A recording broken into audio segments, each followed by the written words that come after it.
Hello, everyone. Thanks for helping us celebrate the Yoga Center's 50th anniversary. It is amazing that the Yoga Center has been around in Orange County for 50 years. And during that time, thousands of people have come through the doors. And just about everybody who's come to the Yoga Center has had their life immensely enriched and often transformed. They had their hearts and minds opened to something deeper and richer, to higher consciousness, to the Lord of their heart, to God, to Spirit. So many of Ramakrishna Ananda's teachings are very transforming. And as you know, every month we've been giving you a special 50th anniversary gift. The gift for August is one of those practices that Ramakrishna Ananda has taught in the past at a retreat that is incredibly beautiful and transforming. The practice is called embryonic breathing, openness to letting love happen. The goal of this technique is to stimulate ecstatic love to occur. I know for me, this technique was particularly transforming. When I first did it, the key thing that made such a difference was when Ramakrishna Ananda talked about letting love happen. He makes it clear that within each of us, love is there, the divine is there, the presence of God and higher consciousness is there within us. All we have to do is respond. Just open, respond, and let the love happen. So I do hope that you do this practice along with him or along with the shorter version in our playlist, and just open your heart to having a deep experience of ecstatic love. I mean, who doesn't want a very deep experience of ecstatic love and to ultimately live in that consciousness?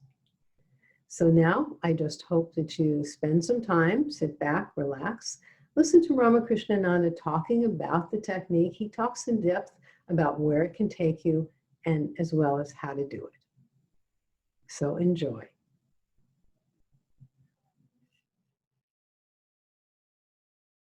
It's very helpful to have a state of consciousness in which this interplay with the Lord is so much more possible.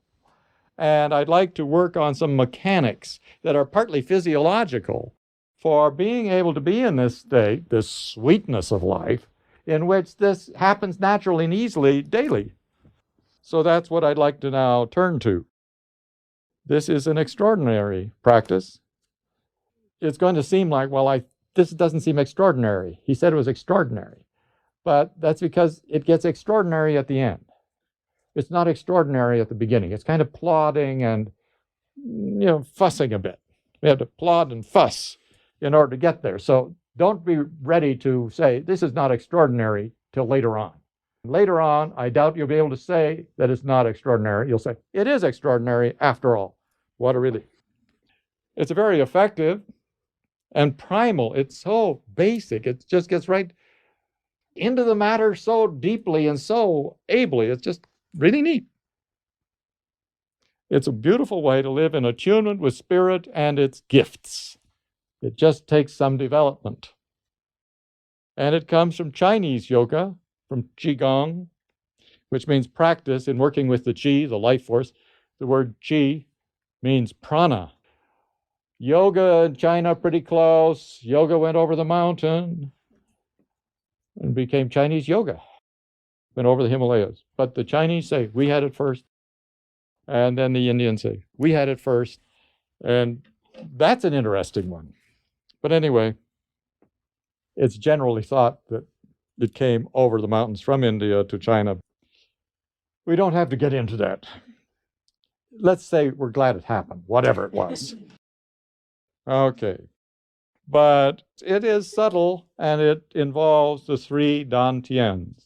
Dantian means elixir, or elixir field, where the elixir of life is, where this sweetness of life is, where this juice of life is, this wine of life. And there are three dantians. And the first one is, these are centers. They relate to the yogic ideas, the Indian yoga ideas of chakras, but they're not in the chakras. They are, the first one, you put your thumbs together in your navel, at your navel, make a triangle, and then right here, about 3 inches down, and inside the abdomen, that's where the main one is. It's often called the lower dantian, the lower elixir field. And very often martial arts people, they just center down here all the time. It's good for health and vitality, good for longer life, good for having more energy in your awareness. And it ties in with the yoga idea that spiritual energy and vital life force pour in from the medulla, go down to the navel chakra particularly, and that's where the main reservoir of physical energy is. So it ties in with the yogic idea that the navel chakra is the place where most of the physical energy is stored. So that ties in nicely. But anyway, this you think of as a sphere inside your abdomen at this point, that there's a sphere in there. Can you put your mind there now for a minute? Just be aware in your sphere.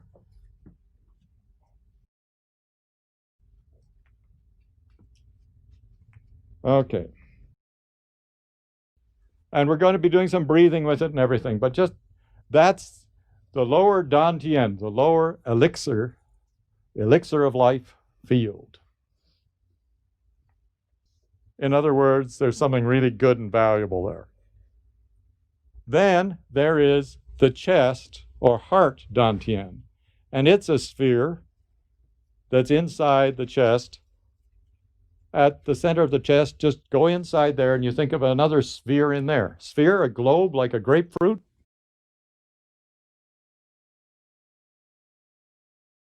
And all kinds of good things can happen here too, especially emotionally, devotionally, spiritually. And then the third dantian is, very familiarly, the third eye. But the idea here too is there's a sphere from this third eye that's inside the head. At the level of the third eye, you got a sphere in there. So the first thing in terms of getting to this marvelous state of attunement, and this may be something you love to do for the rest of your life. It may be something that was interesting to do for a retreat, but something else works better for you. That's fine. But this is extremely helpful if you are in need of this help, and it's just a wonderful practice. Okay, now the first thing to do to begin to feel the sweetness of life in a profound way is these three spheres have to be one directly on top of another. And so you just align the spheres. Kenneth Cohen is a Qigong master and a professor at a college up in Berkeley, I believe, the famous one up there, where Sanu goes. And he's also a Shaolin priest. And he says, think you're putting an axle through these three spheres. If you can keep these three spheres one on top of the other, it begins the process of this wonderful state. So yogis learn, have a straight spine and everything, but just think for a moment now of just feeling each of your spheres and having one directly on top of the other. That's your first project. And then just enjoy a state of well-being, if you're comfortable. Well-being with your spheres, so that you can just stick an axle straight down through all the spheres and have them all just one on top of the other.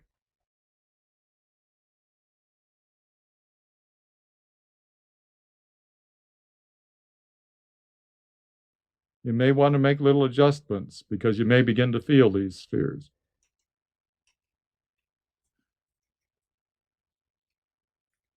Keeps your head from leaning forward or your head from turning up. You're putting your chin up, doesn't it? You have to kind of pull back a bit and down a little bit on your chin to keep your head on straight.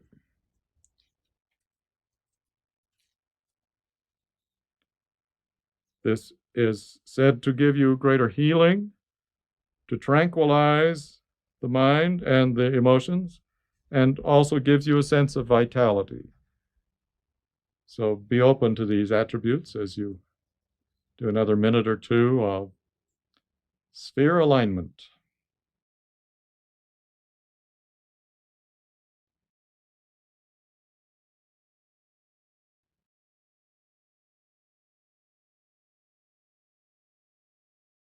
Okay. And then just relax a bit. We're going to go back there. But remember this about aligning the spheres because it helps the practice to work. Now, I hope you've all had a chance to watch a little baby fresh out of the womb, a few days or even weeks, breathing. Just lying there so utterly serene with that little belly moving back and forth, just as happy as can be. Sublime. How many have had that chance? Okay, if you haven't, you got to get a friend who has a baby and say, "Can I watch your baby breathe?" Okay. That baby is sleeping in a marvelous state of well-being. They're connected with something just special that we're trying to reconnect to. We all did that. That's what I think when I watch great big people running around the world doing all kinds of stuff. I think they were babies once. Try to remember them as babies. Little baby doesn't have to be taught abdominal breathing. They just inhale and that thing puffs up like a balloon. And they exhale and it goes in. They really know how to make that little belly maximize life. So, the first part of this practice, after you just gently align the spheres, is to do lower abdominal breathing. You're just inhaling like your little baby, and it puffs out the abdomen. But now, I'm going to make a distinction here. In yoga, we do a lot of diaphragmatic breathing, and if you play instruments, diaphragmatic breathing. This involves a lot of the lower abdomen puffing too. Not just here, the middle or upper abdomen, when you inhale, puffs out. Not just that, but the lower abdomen puffs too. Lower abdomen puffs out. So that's the way babies do it. So we'd like to learn what the babies already know. We knew once. So align your three spheres. When you inhale, puff out the abdomen. When you exhale, contract the abdomen. But not just the upper abdomen, the lower abdomen too. Puff the whole thing. Line the three spheres and breathe away.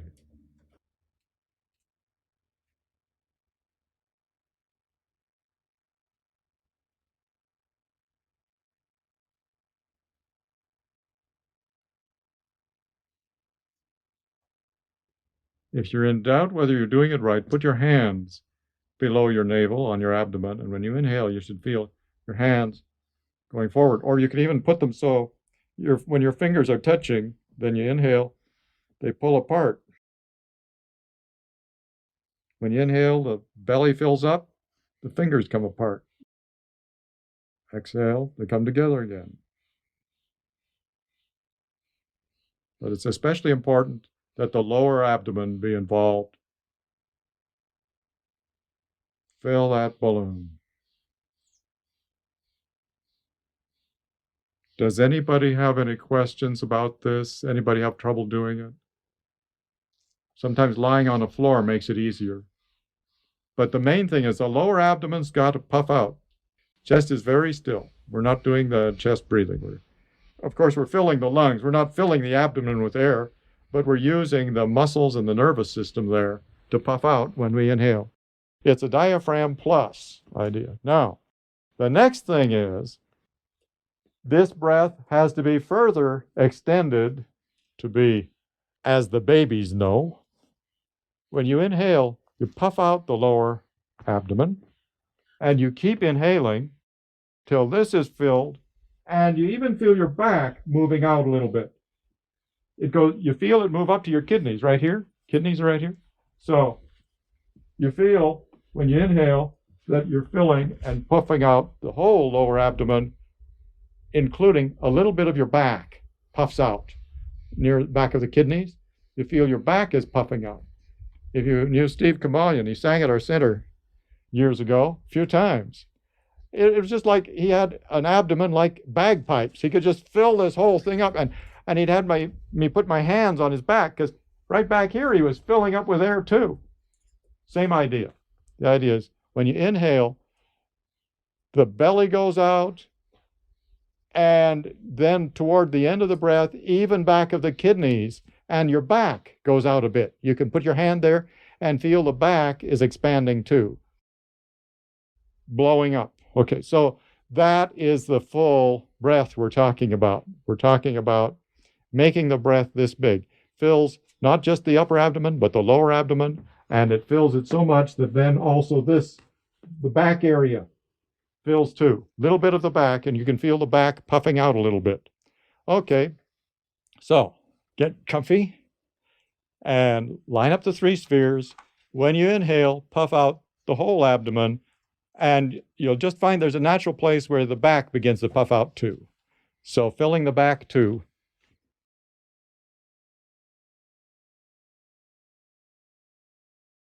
Okay. Can everybody get the back to puff out a little bit too? Can you all get that? Anybody cannot at this point? Okay, good. You've been doing a lot of diaphragmatic breathing, but this is called embryonic breathing, breathing like an embryo, just really basic primal life, embryonic breathing, in which if you just do this for 5 minutes or so, you'll feel so refreshed. Now, there's more to it, but I just want to emphasize that based on starting here, line up the 3 spheres, breathe, fully aware down here in the Dantian area, but just make the abdomen, not just the diaphragmatic area, the lower abdomen, make it all puff, including some of the back. Feel it all the way up to your kidneys, that this expansion is occurring in your abdomen. You watch the little babies, their little bellies are really breathing. And that's the goal, to be like that. It's just so vitalizing. What happens as a result of this, you get overall greater health, a sense of trust, and a sense of connection with the infinite life. Sense of connection with the infinite life. And as you begin to feel this play of life going on in you, you feel the sweetness of life. It's just so sweet to be alive. Great sweetness of life. It's not just nice to be alive, it's sweet to be alive. So it's not just a diaphragm breath, it's an embryonic breath. It involves the lower abdomen. It involves the whole abdomen up to the kidneys, and your back puffs out. When you can do that well, you can be just so tranquil, and you can begin to feel incredible sweetness to existence. You can begin to feel connected with the infinite energy. Now, so that's where we're going to get to. We're going to get to embryonic breathing. It beats idiotic breathing, you know. But in many ways, it beats diaphragmatic breathing in terms of so sweet and calm, and just like that little baby is not wondering, who am I and why am I here? It's just sweetly alive. Okay. What you'll find is this can become an ecstatic condition. You can begin to feel ecstasy. The Dantian, the center here, Dantian means the elixir field. You begin to taste in a subtle way the elixir of life, the sweetness of life. But now, to get there, most people need this process. And this process is extraordinary. I'd like you to stand and stretch and pretend you're trying to get so you're a good embryonic breather and get the sweetness of life to live in. And this practice is thousands of years old. And let's be seated. The first state is one of just getting into it. I mean, these are all states of getting more and more deeply into being able to breathe embryonically. So you first start by aligning your spheres, and you inhale through the nostrils, bringing in fresh G, fresh life force. G means prana, life force. And it's often associated with the breath, but prana is not only the breath, just remember that. But you inhale fresh, new chi all the way down through your being when you inhale, and you exhale old, stagnant, stale chi that might be in your body. It's just making an effort to consciously release anything old and stale. And you exhale through your mouth.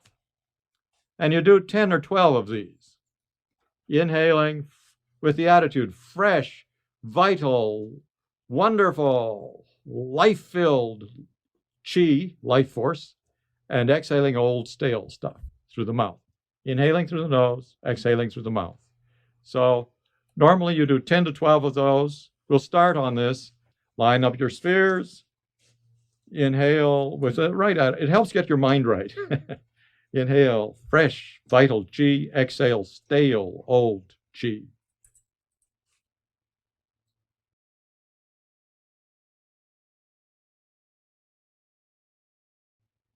In through the nose, out through the mouth.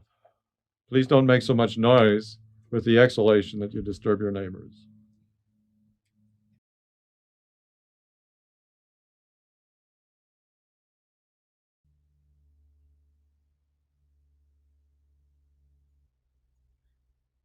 And so that's the first step.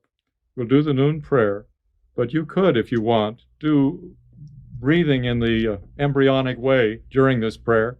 You could just put your mind down into the abdomen and see if you can keep that going, that expansion of the abdomen, even including the back, expansion of all that area when you inhale, and contraction when you exhale, as we pray. Beloved Lord, bless us to love you and to love one another, to find ways to get along better, to help one another more, and to help create a world of compassion, peace, and fulfillment for all of your creatures, including mankind. To this end we pray, to this end we attune.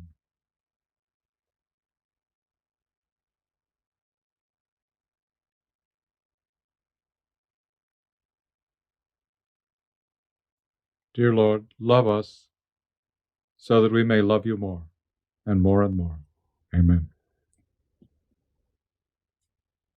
You can just stay in your nice state. I want to emphasize that down the road, say in 2 weeks or a month, you'll just go straight to the embryonic breathing if you like.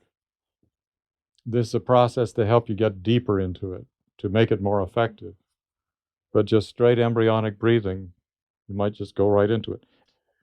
The next thing is, after you do 10 to 12 deep inhalations, inhaling fresh, vital prana, exhaling stale, old prana through the mouth, from that, after you've done that, you keep your mouth closed and you just do nose breathing from that point on. But here's a wonderful routine that just again and again, it's just so solid, it just moves forward like a railroad train. It just moves from one to another very powerfully.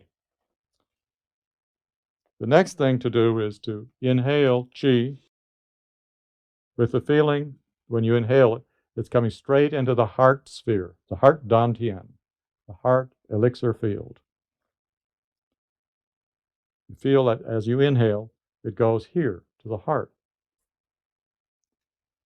And then as you exhale through your nose, you feel instead of the energy going outside that you're bringing and allowing life force to go down from your heart to your next sphere, to your lower dantian.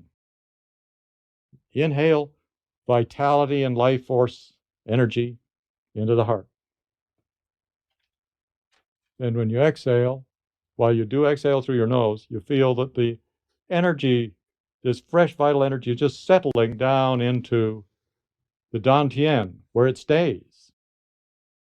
So now for 10 or 12 breaths, you inhale, bringing vital life force into the chest area. Then when you exhale, it goes down to the lower abdomen and stays there and begins to be a storehouse and build up. Inhale to the heart, exhale down into the dantian. Inhale to the heart, exhale down here. And that's the next move. That's the next motion of it. Away we go. That's the next thing we're going to do.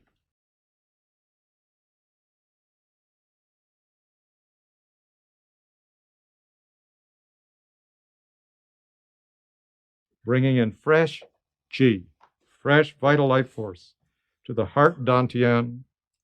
As we exhale, it goes down and is stored in the lower dantian. Okay?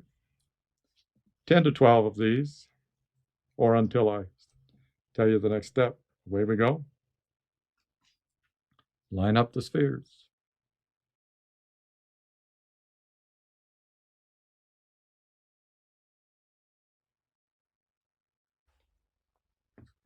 With practice, you begin to feel fresh vital G is growing, that you're just becoming a more vital person.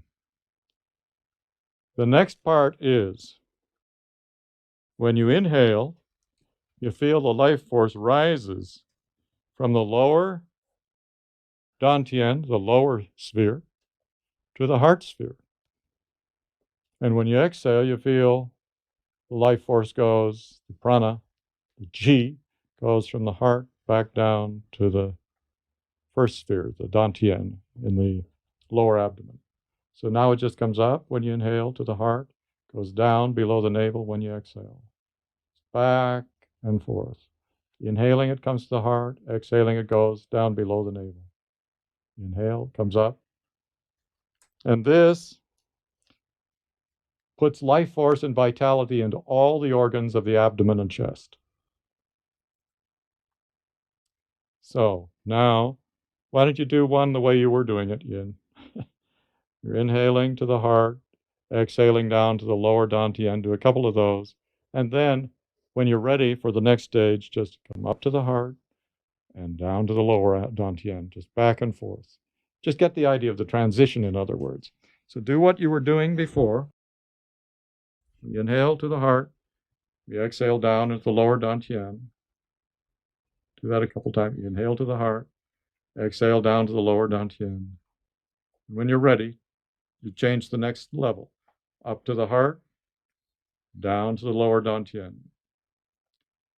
Just back and forth between those two spheres, the abdominal and the chest spheres. Enjoy this for 10 to 12 times.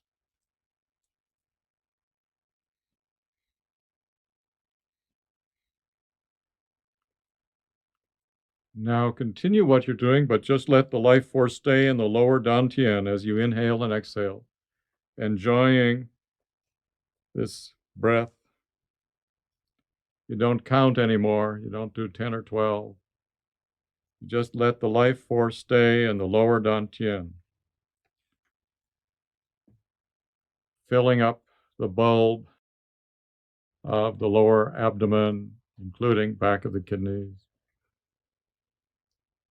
You keep doing this fully,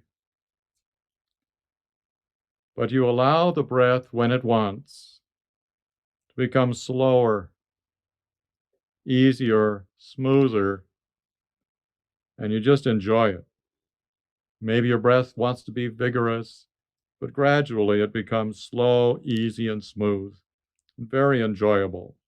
So do this for a little while, and I'll talk again in a few minutes. Letting the breath just naturally become slow, easy, and smooth.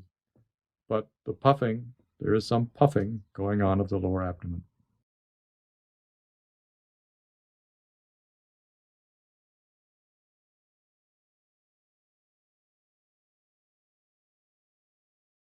Okay, everybody, just gently bring your attention back. We're almost there. During this period, when you're just staying in the lower abdomen, the lower dantian, you let your breath become so slow, easy, and smooth. You don't bother to count it. You get so you feel there's no effort in breathing at all. Kenneth Cohen says if you put a feather in front of that person's nostrils, it wouldn't move at all. It'd be like there's no air pressure coming out of the nose onto the feather. And what happens is this state of effortless breathing becomes so wonderful.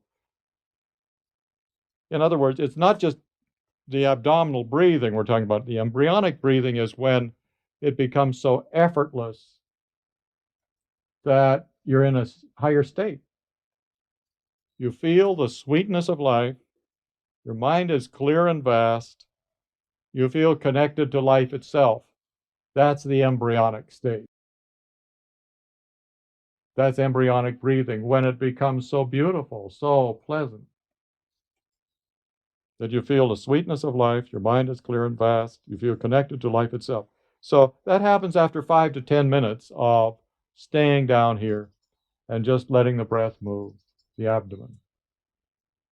But then that moves into embryonic breathing. The abdomen's still moving a bit, but you feel connected to the source of all life. That infinite life is going on here. So the process again is, first line up your spheres. Then you do 10 to 12, exhaling the old stale G through the mouth, inhaling fresh new G through the nose. Fresh new life force, fresh new prana. And you may want to do more of those sometimes when you feel really frustrated. And then the next one is you inhale fresh new life force to the heart. And you exhale.